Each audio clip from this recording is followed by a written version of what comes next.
Have you ever wondered why moose shed their antlers? Welcome to the world of the majestic moose, one of nature's most impressive creatures. Standing as tall as 6.5 feet at the shoulder and weighing as much as 1,500 pounds, the moose is a sight to behold. These magnificent creatures roam the cold northern forests of North America, Europe, and Asia, their thick brown fur providing insulation against the biting chill. Their size isn't the only thing that's impressive about moose. Their antlers, which can span up to 6 feet, are a testament to their strength and vitality. But did you know that these antlers, so integral to the moose's identity, are not permanent fixtures? Yes, you heard it right. Moose, like other members of the deer family, shed their antlers. But why do they do that? We'll dive into that shortly. Before we do, let's explore a bit more about these intriguing creatures. Their preferred habitat is cold climates, and it's not just because of their fur. Moose have a unique heat exchange system in their noses, which helps them to cool down their bodies, making them perfectly adapted to cold environments. When it comes to diet, moose are herbivores and spend a significant amount of their time foraging. Their diet consists mainly of plants, twigs, and aquatic vegetation. Moose are especially fond of willow, aspen, and birch trees, but they also dip their heads underwater to snack on aquatic plants in the summer months. Moose play a crucial role in their ecosystems, influencing the structure and composition of forests and providing a food source for predators like wolves and bears. In a way, they are architects of their environment, shaping it in ways that benefit other species as well. Now that we've gotten to know these fascinating creatures, let's delve into the mystery of their antler shedding. So why do moose shed their antlers? You might find yourself asking this question while observing these majestic beasts. It's a fascinating phenomenon, one that's intricately tied to the life cycle of the moose. Every year, moose go through an annual cycle of antler growth and shedding. But what's the purpose of these towering structures? Contrary to popular belief, these antlers aren't purely for aesthetic appeal. They serve as brilliant beacons for attracting mates and as formidable weapons for defending against predators. Each antler, a testament to a moose's strength and vitality, is a marvel of nature, often standing taller than 6 feet and weighing over 40 pounds. The process of antler growth begins in the spring. Surge of hormones triggered by the lengthening daylight hours stimulate the growth of new antlers.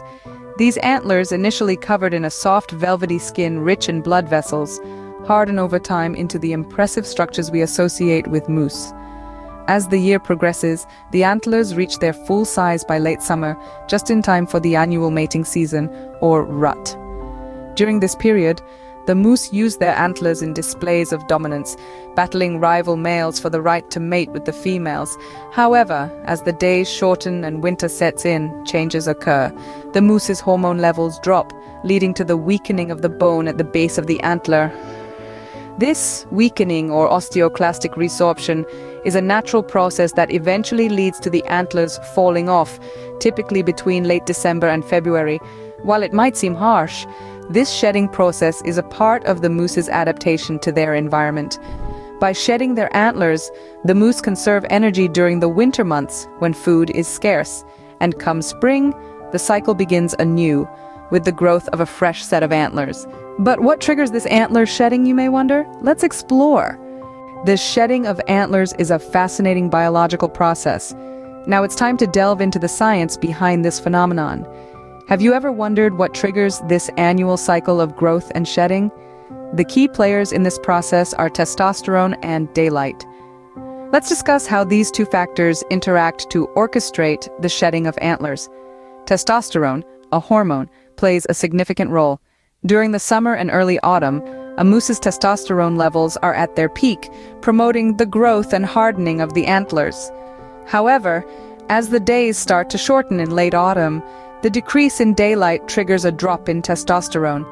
This drop in testosterone weakens the bone at the base of the antler, a region known as the pedicle. Now, imagine this. As autumn gives way to winter, the pedicle weakens further. The moose's massive antlers, which can span over 6 feet and weigh up to 40 pounds, are held on by this weakening connection. And eventually, as the winter progresses, the antlers drop off, a process known as shedding. But nature abhors a vacuum. As soon as the antlers are shed, there's already a plan in motion for new ones. As winter wanes and daylight hours increase in the spring, testosterone levels start to rise again. This increase in testosterone kickstarts the growth of new antlers, beginning the cycle anew. The process of shedding and regrowth is not just a spectacle of nature, but it also serves practical purposes. The cycle allows for the growth of larger and stronger antlers each year, which can be used by the moose for defense and during the mating season. So, the dance of daylight and testosterone not only orchestrates the cycle of antler shedding and growth, but also contributes to the survival and reproduction of these majestic creatures. This intricate process is just one of the many ways nature astounds us. And understanding this process deepens our appreciation for the complex mechanisms that govern the natural world. The fallen antlers are not just discarded bones, they serve a purpose too. These shed antlers, scattered across the forest floor, become a valuable source of nutrients. Animals like squirrels, mice, and even other moose gnaw on these discarded antlers, absorbing the calcium and other minerals they contain. This helps replenish their nutrient reserves, particularly in the harsh winter months when food is scarce. But it's not just wildlife that values these shed antlers. We humans have found numerous uses for them too. Artisans and crafters often collect shed antlers, transforming them into decorative items, jewelry, and even furniture. They're also used to make dog chew toys, providing our canine companions with a natural and sustainable source of fun. From their majestic stature to the fascinating process of antler shedding, moose continue to captivate us with their unique adaptations to the natural world.